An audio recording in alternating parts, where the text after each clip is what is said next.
सीजो news, हर खबर आप तक।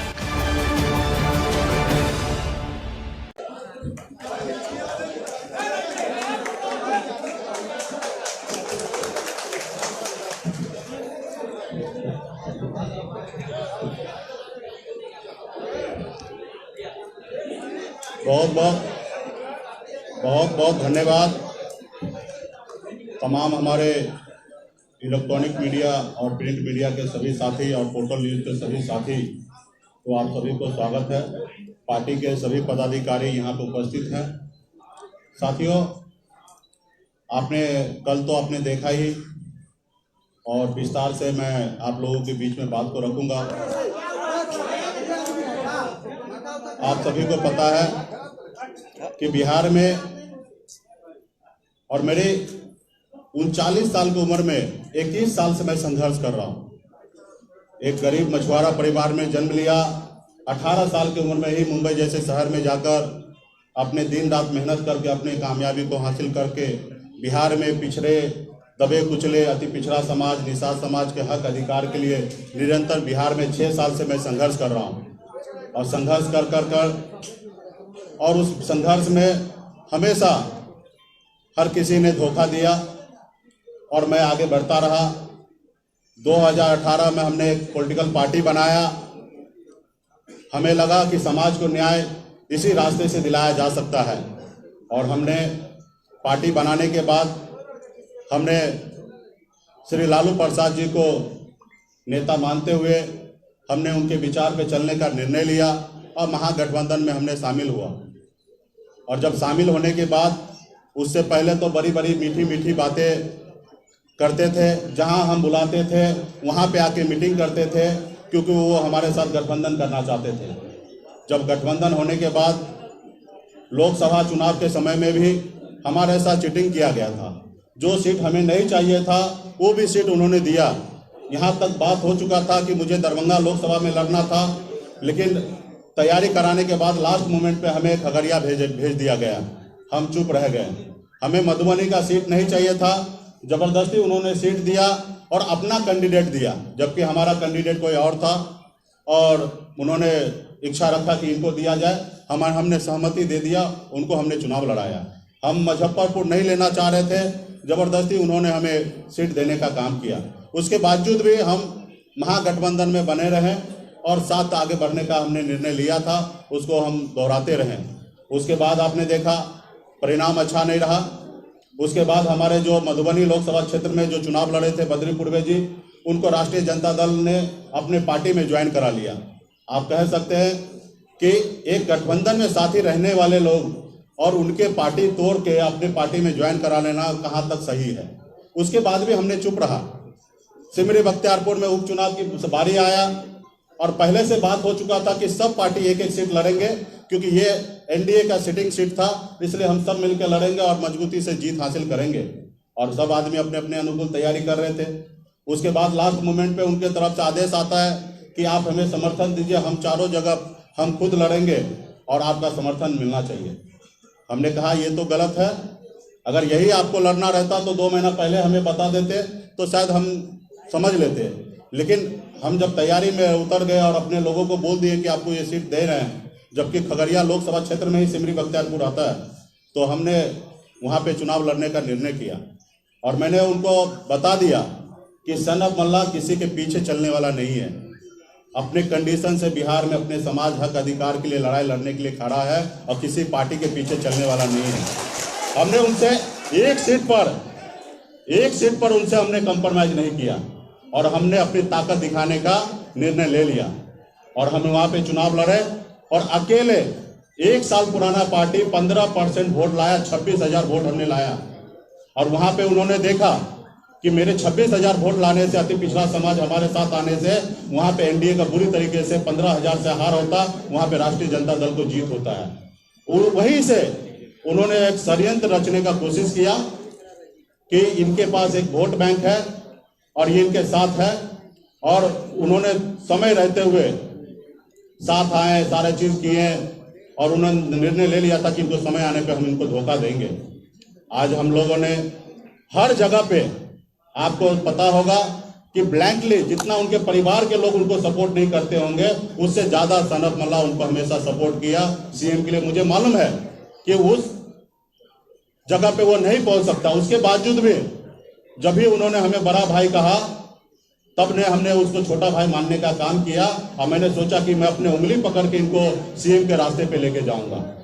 आपने कल भी देखा संबोधित में उन्होंने बड़ा भाई का जिक्र किया था, और मैंने भी छोटा भाई समझ के उनको उंगली पकड़ के आगे बढ़ाने का निर्णय ले लिया था कि बिहार में इनको हम आगे पहुंचाएंगे। और उनके मन में तो कुछ और ही चल रहा था। कि सबसे बड़ी बात है कि आप सबको भी पता है कि उसको बिहार के युवा से मतलब नहीं है, हर युवा से डरता है। आप देखिए कन्हैया जी उस समय में लोकसभा में एक सीट पे गठबंधन कर लेते हैं, वो सांसद बन जाते तो उनको उससे समस्या नजर आया। वही चिराग जी हो या मुकेश सहनी हो, हर किसी से उसको समस्या, उनको तो अपने भाई से समस्या है। उनको अपने भाई को आगे नहीं बढ़ाना चाह रहे हैं। कल आप लोगों ने टीवी पे देखा कि उन्होंने चक्कर आके गिर गया, ऐसी कुछ बात नहीं है। वो कल नाराजगी व्यक्त कर दिए थे कि हमें कुछ सीट चाहिए और हमारे लोगों को लड़ाना है। वो सहमति नहीं बन पा रहा था, उन्होंने बाइकआउट किया कि हम किसी में नहीं जाएंगे, और इस तरीके का तबीयत खराब होने का बहाना किया गया। फिर बाद में मान मनोबल किया गया और फिर उनको साथ में लाया गया। सच्चाई ये था, क्योंकि मैं कल 12:30 बजे से 10 नंबर बंगले पे ही था, और मैंने देखा, जब मैं गया था तभी मैंने देखा, हम तेज प्रताप जी से मिले। उसके बाद जब सहमति बन गया तो लास्ट में भी जब तेज प्रताप जी आए तो उनसे हमने मिला। अब बहुत व्यवहारिक लोग हैं तेज प्रताप जी, लेकिन वो अपने भाई को जब पीछे रखने का कोशिश कर रहा तो भला अति पिछड़ा का बेटा, मल्ला का बेटा, वो कैसे आगे लाएंगे। आज वो देख रहे हैं कि बिहार में अति पिछड़ा का उभरते हुए सितारा सनत मल्ला है। कल अगर ये अपने पैर को जमा लेंगे तो हमें आने वाले समय में राजनीति करना बहुत कठिन हो जाएगा। और इसलिए उन्होंने साथ रख के 2 दिन पहले, कल से 2 दिन पहले जब मैं फिर 10 नंबर में गया था, बहुत सारे बातें हुआ। उन्होंने खुद बोला कि आप कहां से चुनाव लड़ रहे हैं, चुनाव नहीं लड़िएगा तो डिप्टी सीएम कैसे बनिएगा। तो हमने बोला कि कहीं से लड़ लेंगे। उसके बाद जब गिनती हो रहा था कि 65 सीट कांग्रेस को देना है, वाम दल को 27 सीट देना है, 3 सीट हम झारखंड मुक्ति मोर्चा को देना है, 25 सीट आपको देना है, फिर हमारे पास बचेगा कितना है। तो हमने कहा आधा सीट बच रहा है, 123 सीट बच रहा है, काफी है। पिछली बार तो आप 100 सीट में लड़े थे। जब ये सारे बातें 2 दिन पूर्व में ही उनके आवाज पे हो गया था, उसके बावजूद भी वो मुझे अंधेरे में रखने का कोशिश किया। आपने देखा कि जीतन राम मांझी जी ने दलित का बेटा सिर्फ एक छोटा सा डिमांड रखा था, कोऑर्डिनेशन कमेटी, कि जो भी बात हो सबके बीच में बात हो। उनके मन में पहले से ही था कि हमें लोगों को चीटिंग करना है और 1 to 1 बात करना है। तो वहां पे 1 to 1 बात करेंगे तो निश्चित तौर पे कभी भी किसी को झुठला देंगे। तो जीतन राम मांझी को बात नहीं मान के किस तरीके से उसको बेइज्जत करके बाहर निकाला गया, किस तरीके से उपेंद्र कुशवाहा जी जब केंद्र में मिनिस्टर थे, एनडीए के साथ थे, उनके साथ संबंध करके 5 लोकसभा देने के बाद उनको अपने घर में लाने के बाद उनको किस तरीके से पिछड़ा के बेटा को धक्का मार के बाहर निकाला गया। आप लोग से छुपा हुआ चीज नहीं है। और कहीं ना कहीं मेरे साथ भी वो इसी तरीके से षड्यंत्र रचने का उन्होंने काम करने लगा था। आज कहीं ना कहीं आपने देखा कि सिमरी बख्तियारपुर में मेरे पास जो ताकत था उसको लेके वो समझ रहा था कि इनको लास्ट मोमेंट पे अपने कंडीशन पे, कल भी उन्होंने प्रेस कॉन्फ्रेंस में कहा कि हमारे पास 144 सीट में हम वीआईपी पार्टी को एडजस्ट करेंगे और झारखंड मुक्ति मोर्चा को एडजस्ट करेंगे। मतलब क्लियर था कि आप हमें सीट देना चाहते। जब 2 दिन पहले जो गठबंधन में साथी आए, माले या सीपीआई सीपीएम, उनको आप नंबर दे देते हैं। जब कांग्रेस, आपने देखा कि कांग्रेस से लास्ट मोमेंट पे 70 सीट उनसे बात वादा करने के बाद 58 सीट की बात करने लगा। जब ऐसे नेशनल पार्टी के साथ चीटिंग करने के लिए वो मन बना सकता है, तो हमारे जैसे छोटे पार्टी पिछड़ा के बेटा के साथ क्यों नहीं बना सकता है। जब उन्होंने कांग्रेस पार्टी ने एक्शन लेने का कोशिश किया तब उनके सामने में झुका। उनको मालूम है कि मुकेश सहनी अगर एक्शन लेता है तो इसका परिणाम, इसका फल मुझे बेनिफिट में नजर आएगा, तो वो उनके सामने से झुका। आपको मैं बता दूं 2019 में कांग्रेस पार्टी से गठबंधन टूट चुका था, 11 सीट से 9 सीट हो चुका था और गठबंधन कहीं ना कहीं टूट चुका था। मैं वहां पे दिल्ली में रहकर मैंने दोनों तरफ बीच बचाव करके मैंने गठबंधन बरकरार रखने का काम किया था 2019 में। आप उपेंद्र कुशवाहा जी से बात कर सकते हैं या शक्ति सिंह गोयल से बात कर सकते हैं, उसमें मेरा सबसे बड़ा अहम रोल था। अभी भी जब आपस में लड़ाई हो रहा था तो तेजस्वी यादव प्रसाद जी हमको फोन करके कहते हैं कि आप कांग्रेस को टाइट कीजिए। हमारे प्रवक्ता भी आपने देखा होगा कि थोड़ा नसीहत दे दिया कांग्रेस पार्टी की तरफ से। वो तो कोशिश कर रहा था कि मेरे मुंह से बुलाने का कोशिश कर रहा था, लेकिन हमने नहीं बोला। हम आनन फानन में दिल्ली भाग के गए। उससे पहले हम गए थे, हमने अहमद पटेल साहब से मिला, उनको सारी बात हमने रखा था। उसके बाद 2 दिन के बाद फिर से हम दिल्ली जाते हैं और फिर से हम गोयल जी से मिलकर उनको हम बताते हैं कि अगर 2-4 सीट की बात है तो हमसे ले लीजिए, लेकिन गठबंधन मत तोड़िए, क्योंकि हम लोगों को आगे बढ़ना है। 2024 में भी आप लोगों की राजनीति करना है, आगे बढ़ना है। आपने देखा कि हमने जब एयरपोर्ट पे आया था, मैंने खुले शब्दों से कहा था कि अगर किसी गठबंधन के साथी को अगर 2-4 सीट चाहिए हमसे ले लीजिए, लेकिन गठबंधन नहीं तोड़ा जाए। हमेशा हम गठबंधन के पक्ष में हम हमेशा खड़ा रहे। और जब कांग्रेस पार्टी के साथ जो लोग चीटिंग कर सकता है तो भला हमसे क्यों नहीं कर सकता है। तो इसलिए साथियों, कल मैं जब 12:30 बजे बंगला पे पहुंचा, बैठे बहुत देर, बहुत तरह का बातें हुआ, लेकिन इस चीज़ पे बात नहीं हुआ। जब हम आने लगे तो 4 बजे हमें बैठ के बात होता है कि आपका जो नंबर है वो हम कल घोषणा करेंगे। मतलब भैया, जब सबका नंबर घोषणा कर रहा है, जब बात हो चुका है 25 सीट और डिप्टी सीएम, तो घोषणा करने में आपत्ति किस बात का? नहीं, कुछ समस्या है, 1-2 सीट का एडजस्टमेंट है, कल कर लेंगे। तो मतलब ठीक है, चलो कल की बात है तो एक रोज संभाल लेंगे। फिर मतलब डिप्टी सीएम घोषणा कर दीजिए, तो उन्होंने भी बोला कि दोनों एक साथ में कर लेंगे। तो मेरे मन में शंका वहीं पे उत्पन्न हो गया, लेकिन मैंने उनके साथ आने का निर्णय लिया कि नहीं, चलते हैं, कल देख लेंगे, एक रोज के बाद हो जाएगा, कर लेंगे।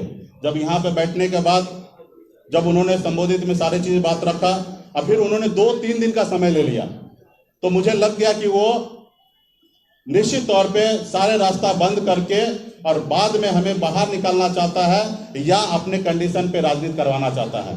तो हमने तभी का तभी हमने निर्णय लिया, क्योंकि मैंने संघर्ष करना सीखा है, आगे भी संघर्ष करते रहूंगा। और बिहार में अति पिछड़ा, दलित, अल्पसंख्यक, तमाम हर जाति वर्ग के लोग के लिए मैं लड़ाई लड़ना चाहता हूँ। मैंने अपनी जिंदगी में मैंने बहुत कुछ पाया, संघर्ष करके पाया। मेरे पिताजी का विरासत में मुझे ये राजनीति नहीं मिला। मैंने मेरे खानदान का पहला ऐसा व्यक्ति हूँ कि मैं राजनीति में आया हूँ और मैंने जन के मैं आज बिहार में राजनीति कर रहा हूँ और समाज के लिए लड़ाई लड़ रहा हूँ, अपने स्वार्थ के लिए राजनीति नहीं करता हूँ। आप सबको अगर पता होगा कि 2015 से मैं बिहार के राजनीति में हमेशा किंग मेकर बन के मैंने लोगों के लिए काम किया। मैं जब चाहता अपने लिए राजनीति पावर और शक्ति हम प्राप्त करके आज मैं अलग जिंदगी जीता। मैं अगर मुझे अपने लिए जिंदगी जीना रहता तो मुंबई का ऐशो आराम जिंदगी छोड़कर मैं बिहार क्यों आता। मैंने अपने ऐशो आराम की जिंदगी छोड़कर बिहार आया क्योंकि मुझे तकलीफ है कि हमारे लोग जो है, खासकर पिछड़ा समाज के लोग, वो काफी तकलीफ में गुजर रहा है और बिहार में एक विजन वाला व्यक्ति चाहिए जो आगे बढ़ सके। आज हमने 1 रुपया से 100 रुपया कैसे बनाया जाता है वो मैंने मुंबई में सीखा है। बिहार में भी मैंने सोचा कि बिहार के लिए मैं तमाम युवा साथी के लिए, हर किसी, हर जाति धर्म के लिए मैं काम करूं और कहीं ना कहीं साथी लोगों ने पीठ में खंजर भोंकने का काम कर रहा है। और आपने देखा कि कल किस तरीके से उन्होंने 3 दिन का समय लिया और फिर हमने वहां से ये करने का कोशिश किया और अलग अलग तरह से बातें कर रहा है कि प्लानिंग अगर ऐसी रहता तो हम आपके साथ क्यों। भाई, तो आपको मुंह पे सेलो टैप तो नहीं चिपका दिया था नंबर बोलने से, आपने नंबर को छुपाया, आपने डिप्टी सीएम को छुपाया। जो 4 दिन पहले गठबंधन में आया, आप उनको 4 दे रहे हैं या 8 दे रहे हैं या 19 दे रहे हैं, आप उनके बारे में बात कर रहे हैं, लेकिन वीआईपी के लिए क्यों नहीं बात कर रहे? आपको वो नंबर को डिक्लेयर करने में क्या समस्या था? कहीं ना कहीं आपके मन में शंका था कि हमें इनको लास्ट मोमेंट पे इनके साथ हमें चीटिंग करना है। तो जो व्यक्ति अपने परिवार को नहीं हो सकता है वो बिहार का युवा को क्या हो सकता है? कल एक लाइन उन्होंने कहा कि मैं ठेठ बिहारी हूं, मैं जो कहता हूं वो करूंगा और मेरा डीएनए भी बहुत साफ सुथरा है। अब बताइए, इसमें कहीं पे डीएनए झलक रहा है कि कितना साफ सुथरा है? दूसरे से डीएनए का हिसाब तो ले रहे हैं, लेकिन अपना क्या? जब आप अपने भाई को नहीं हो सकते तो दूसरे का क्या होंगे? आपका बड़ा भाई है जिसको ताज देना चाहिए, उसको 2-2 टिकट पे आप उनको मोहताज कर देते हैं। ये ऐसी राजनीति होता है? आप कहीं ना कहीं उनको कि बिहार के किसी युवा से मतलब नहीं है। आज कहीं ना कहीं देखिए, आज मुझे पता चला कि कांग्रेस को 70 सीट नाम के साथ उन्होंने दे दिया, सीपीआई माले और सीपीएम को नाम के साथ उनको सीट दे दिया। मुझे नाम पे भी चर्चा नहीं हुआ। एक तो संख्या तो दूर की बात है और खुद उनके जो सिटिंग सीट है उनको ग्रीन सिग्नल दे दिया गया। और आप तो देख ही रहे हैं डिस्को मान में किस तरीके से लेन देन चल रहा है, नीचे में गाड़ी में करोड़ों रुपया पकड़ाया जा रहा है। आप सब तो देख रहे हैं किस तरीके से बिहार में खेल हो रहा है, सारे सीट पे लोगों को एडजस्टमेंट किया जा रहा है। हमसे बात भी नहीं, आज मुझे पता चला कि सबके लिस्ट जारी हो रहा है। हमारा तो नंबर पे बात होना था, उसके बाद लिस्ट पे जारी बात होना था। और लास्ट मोमेंट आ चुका है। पहला चरण का 8 तारीख तक नॉमिनेशन है। आज हम 4 तारीख तक बैठे हैं। अभी तक हमारे पास ये भी नहीं पता कि हम किस क्षेत्र में किसको लड़ाना चाहेंगे। मेरा पहले से मानना था कि हमें जितना भी सीट मिलेगा उसमें से 80% अति पिछड़ा को लड़ाना है और पार्टी के संगठन के लोग को लड़ाना है, ताकि हम आगे बढ़ सके। और अच्छी हमने बात भी रखा था 80% अति पिछड़ा को लड़ाना है। हमने ये भी कह दिया कि अगर आपके पार्टी में अगर कोई निषाद समाज के लोग हैं, उनको भी हम एडजस्टमेंट करने के लिए तैयार हैं। उनके मन में एक शंका आया कि चुनाव जीत लेंगे और शायद कम सीट की बात होगा, दूसरे पक्ष में भाग जाएंगे। तो भैया आपके साथ तो मुख्यमंत्री भी चले जा चुके हैं और लोग के बीच में तो अपने परिवार में आप अपने धर्मपत्नी के साथ अच्छा व्यवहार नहीं कीजिएगा तो आपकी धर्मपत्नी छोड़ के चला जाएगा, तो आपके सहयोगी दल क्यों नहीं छोड़ के जाएगा। हमने वहां पे भी उसको बोला, गारंटी दिया कि अगर आपको इस चीज का अगर डर है तो आप एक नाम बताइए किसको हम अपने पार्टी का राष्ट्रीय अध्यक्ष बना दें। हमने शक्ति सिंह गोहिल जी को भी बताया, सिर्फ एक आदमी को नहीं बोला, उनको भी भरोसे में लिया कि अगर आपको लगता है कि कल मैं आपके साथ चीटिंग कर सकता हूं तो आप एक नाम बताइए। राहुल जी, जिनको भी नाम अगर मेरे को बोल देंगे उन राहुल जी पे मैं भरोसा करूंगा, अपने पार्टी का राष्ट्रीय अध्यक्ष उनको बना दूंगा। जब पार्टी का राष्ट्रीय अध्यक्ष वो होंगे तो निर्णय वो लेंगे, हम नहीं लेंगे। तो हमने इतना जब साथी के लिए कुर्बानी देने के लिए मैंने निर्णय ले लिया, फिर इट बट कहां। तो आज कहीं ना कहीं बिहार में निषाद समाज के साथ धोखा किया गया, पीठ में खंजर भोंकने का काम किया गया और कहीं ना कहीं जो समस्या उन्होंने खड़ा किया है, इसके लिए बिहार के तमाम अति पिछड़ा समाज, हर बुद्धिजीवी लोग, युवा साथी ये चीज समझेंगे और आने वाले समय में 2020 में उनको बताने का काम करेंगे कि बिहार के लोग उनके पीछे नहीं है। विरासत में आपको दौलत मिल सकता है लेकिन राजनीति नहीं मिलना चाहिए। जिसमें दम होगा वो बिहार के कुर्सी पे बैठेगा, मेरा ये मानना है। और मैं 2025 में मैं डंके के चोट पे कहूंगा कि जिस युवा में ताकत होगा 2025 में वो बिहार का मुख्यमंत्री बनेगा। मैं तहे दिल से उनको समर्थन करूंगा, लेकिन ऐसे लोगों को नहीं जो अपने लिए, अपने परिवार के लिए सोचता है, समाज के लिए नहीं सोचता है। तो इसलिए आज मैंने हम लोग पार्टी के सभी पदाधिकारी से हमने निर्णय लिया है। तमाम पॉलिटिकल पार्टी के लोग संपर्क में है और एक बड़ी मोर्चा बनाने की बात हो रहा है।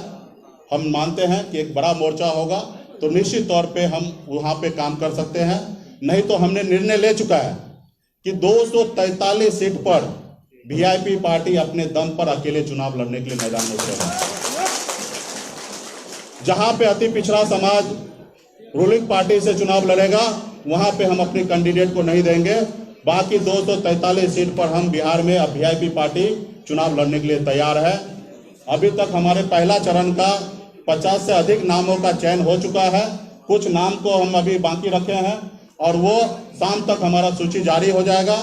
और गठबंधन में जो भी लोग हमसे बात कर रहे हैं और बेहतर बिहार के विकल्प देने के लिए बात कर रहे हैं, अगर ऐसी कुछ बात होगा तो हम समझौता कर सकते हैं, नहीं तो वरना कल सुबह में आपको पहला चरण का 71 विधानसभा के लिए प्रत्याशी कौन होंगे उनका नाम का सूची कल सुबह 11 बजे हम प्रेस कॉन्फ्रेंस के जरिए या मीडिया के द्वारा हम नाम को लॉन्च कर देंगे कल 11 बजे तक।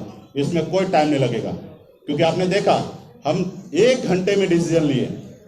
हमें ये नहीं बोला कि गठबंधन से आपको बाहर निकाल रहे हैं, ये नहीं कहा कि हम गठबंधन में सीट नहीं देना चाहते हैं, लेकिन हमने सामने वाले का चालाकी देखा और हम 1 घंटे में 4:20 में हमसे बात होता है और 4:40 में हम 10 नंबर बंगला से निकलते हैं और शायद 5:00 पे हम डिसीजन ले लेते हैं कि गठबंधन में नहीं रहना है।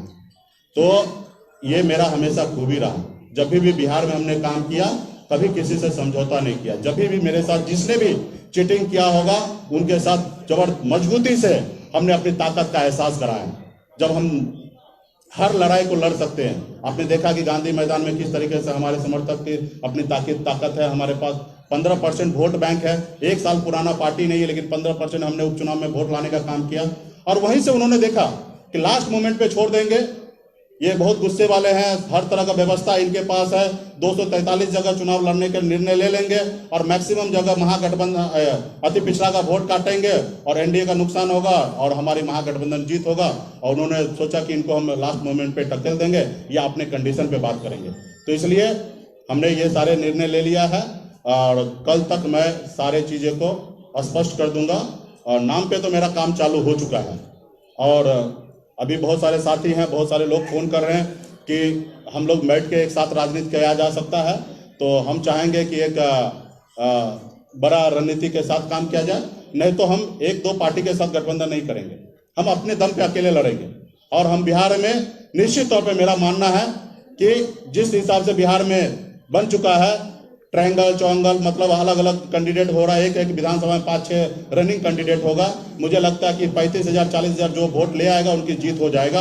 और 25,000 वोट मेरे पास हर विधानसभा में 25 से 30,000 है, और हम अच्छे कैंडिडेट को सिलेक्शन कर रहे हैं। जहां पे 10,000 5,000 उनके पास पर्सनल वोट होगा, निश्चित तौर पे मेरा मानना है कि हमारे बड़े संख्या में पूरे बिहार में कैंडिडेट जीत के आएंगे, और निश्चित तौर पे मेरे बगैर किसी का सरकार नहीं बनेंगे, ये हम लोगों का मानना है। और इसके लिए हम लोग आने वाले समय में काम करेंगे। बहुत बहुत धन्यवाद साथियों।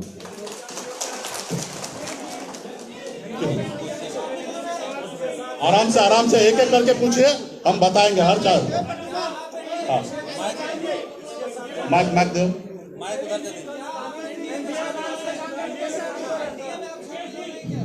जी नहीं, अभी फिलहाल ऐसी कोई बात नहीं है। हमने रास्ता खोल के रखा है।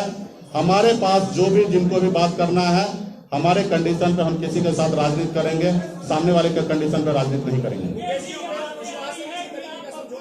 हमारे उपेंद्र जी से बातचीत जारी है। हमने रात में भी बात किया, सुबह में भी बात किया, पप्पू यादव जी से बात किया, और तमाम बहुत सारे पॉलिटिकल पार्टी है, सबसे बड़ा बातचीत जारी है।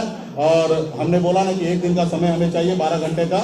अभी से लेकर 12 घंटे में हमने निर्णय ले लेंगे, और कल सुबह में हम अपने पहले लिस्ट हम जारी कर देंगे, या कुछ बात बन सकता है तो हम गठबंधन कर सकते हैं।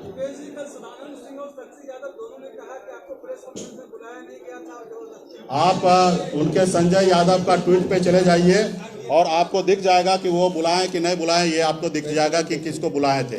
और आपके पास अगर फोटो होगा तो नेम प्लेट में वीआईपी पार्टी का नाम के साथ यहाँ पे लगा हुआ था, आपको पता चल जाएगा कि वो बुलाए थे कि नहीं बुलाए थे। उसके बाद तेजस्वी प्रसाद यादव संबोधित में बड़े भाई मुकेश सहनी करके, और उन्होंने कहा कि हमारे पास जो सीट बचा है उसमें से वीआईपी पार्टी को हम 1-2 दिन में निर्णय लेंगे। तो ये आप सबके सामने की बात है। अभी जो लोग ने गलती किया तो स्वीकार करना चाहिए। गलती हुआ, उन लोगों को बिहार के जनता से, पिछड़ा समाज से, निषाद समाज से माफी मांगना चाहिए, ना ही कि बिहार के जनता को गुमराह करना चाहिए। उनसे गलती हुआ, इंसान से गलती हो सकता है। जो इंसान जो सोचे, इसका मतलब यही नहीं कि वो जो सोच रहा है वही सही हो सकता है, गलती हो जाता है, गलती हमसे भी होगा, तो उसका स्वीकार करना चाहिए। उन्होंने कल गलती किया, उसको स्वीकार करना चाहिए। बाकी अभी 50 तरह की बातें कर रहे हैं, तो उसका हम क्या कर सकते हैं? 50 तरह की बातें करें। तेजस्वी प्रसाद माफी मांग ले, मैं उनके साथ जिंदगी में कभी राजनीति नहीं कर सकते। राष्ट्रीय जनता दल का नेतृत्व अगर बदलता है, तेज प्रताप जी के अगर हाथ में अगर नेतृत्व जाता है, तो मैं भविष्य में सोचूंगा कि उनके साथ राजनीति करने का। नहीं, मेरे तेज प्रताप जी से इस सबको लेकर कोई बात नहीं होता, लेकिन व्यक्तिगत मेरा उससे अच्छा संबंध है। जब भी मिलता हूँ बहुत अच्छे रिस्पेक्ट के साथ बात करते हैं। उसमें मैंने बहुत सारा बेहतर क्वालिटी देखा है। अभी लोगों को अलग अलग क्वालिटी दिख रहा है। लोग जानबूझ के उनको इस तरीके से प्रेजेंट किया जाता है कि कल जाके ये मेरा जगह ना ले ले, लेकिन सच मायने मैं देखता हूँ कि वो आदमी बहुत ही अच्छे हैं। लोग उन्हें परेशान किया जा रहा है, उनके घर में ही लोग उनको परेशान किया जा रहा है। जब भी राष्ट्रीय जनता दल का नेतृत्व जब तेज प्रताप जी करेंगे तो भविष्य में मैं सोचूंगा। मैं चिराग पासवान जी के साथ भी जा सकता हूं, लेकिन 243 के नाम पे जा सकता हूं, 143 के नाम पे नहीं जाता हूं। ये हमसे क्या पूछ रहे हैं? आप लोग को भी पता है कि बिहार में सच्चाई क्या है, और मैं तो कह रहा हूं कि उनके परिवार के लोग ही उनको परेशान किया जा रहा है। कल 2-3 कैंडिडेट को टिकट नहीं दे सकते हैं आप। जो पार्टी का घर के मालिक है, आप उनको 2-3 टिकट नहीं दे सकते हैं। आप छोटा भाई होके उनके ताज को भी अपने सर पे पहनना चाहते हैं, चलिए कोई बात नहीं, आप उनको 2-3 टिकट नहीं दे सकते। लोकसभा में भी आपने देखा उनका बेचने के लिए क्या खरीद फरोख्त हो रहा है, ये कौन नहीं कर रहा है? अगर राष्ट्रीय जनता दल में कौन नहीं कर रहा है वो मेरे को बता दीजिए कि कौन नहीं कर रहा है। यहाँ डिस्को मान में एक दुकान लग चुका है, और ये पूरा बिहार को जग जाहिर है किस तरीके से। जी हाँ, अगर आपको इसकी जानकारी थी कि खरीद फरोख्त हो रहा है, देखिए हम अपनी पार्टी के बारे में बात कर सकते हैं, दूसरे पार्टी के बारे में आंतरिक मामले में हम नहीं जा सकते। हमें बिहार में गठबंधन की राजनीति होता है, हम मानते हैं कि हम अपने दम पे बिहार में विकल्प नहीं दे सकते हैं, तो इसलिए हम लोग समझौता करते हैं कि कुछ जगह आप लड़िए, हम आपको मदद करते हैं, कुछ जगह हम लड़ते हैं, हमें आप मदद कीजिए। उनके पार्टी में क्या चल रहा है इससे मेरा कोई लेना देना नहीं रहता है। लेकिन आपके पास जब भी एलिगेशन लग जाए, इस तरीके से बात आ जाए, तो आप लोग सवाल कभी भी उठा सकते हैं। अभी तो हमने कहा ना कि हम 3 लोकसभा लड़े थे, जहां पे एक जगह मैं खुद लड़ा था, एक जगह हमारे राजभूषण जी लड़े थे, और तीसरे जगह जहां कैंडिडेट था वो मेरा कैंडिडेट नहीं था, वो राष्ट्रीय जनता दल का था। तो अभी तो हमने चुनाव मैदान में उतरा ही नहीं है। जब भी उतरेंगे और आप लोगों के बीच में ऐसी कोई बात होगा तो हमसे सवाल आके कीजिएगा।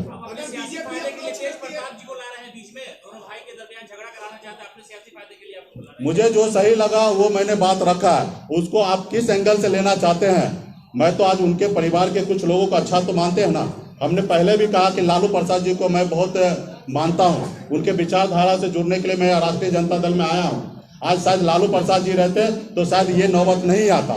ये हमारे कांग्रेस पार्टी के बड़े पदाधिकारी नेता शक्ति सिंह गोयल जी भी ने इस बात को जाहिर किया। ये बात सच्चाई है कि अगर आदरणीय श्री लालू प्रसाद जी रहते तो इस तरीके का बातें नहीं होता। तो कुछ लोग अच्छे हैं और कुछ लोग गलत हैं, तो उसका तो विरोध होना चाहिए। और आप नंबर बोलना था, आपने नंबर नहीं बोला। आपको जो चीज वादा किया था उसको आप वादा पूरा नहीं किए, तो कहीं ना कहीं गलती आपने किया है। तो हमने मैं अगर गठबंधन से बाहर निकलने का निर्णय लिया तो बिहार की जनता को भी पता चलना चाहिए कि मैं गलत हूं या सामने वाला गलत है। अगर मैं गलत हूं तो आप शक्ति गोयल सिंह जी से आप पता कर लीजिए। मैंने अपने पार्टी का राष्ट्रीय अध्यक्ष उनको बनाने का निमंत्रण दे दिया।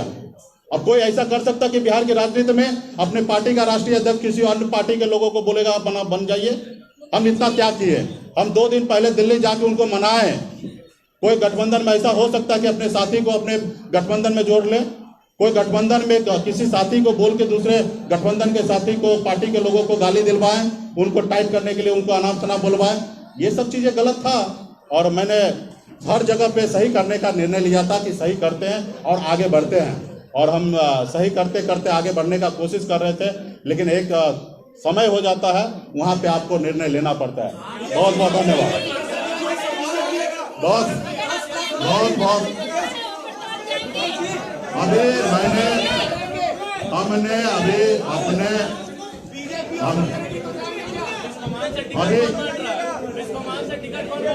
वो सब नाम आप लोगों को पता है। बहुत बहुत धन्यवाद।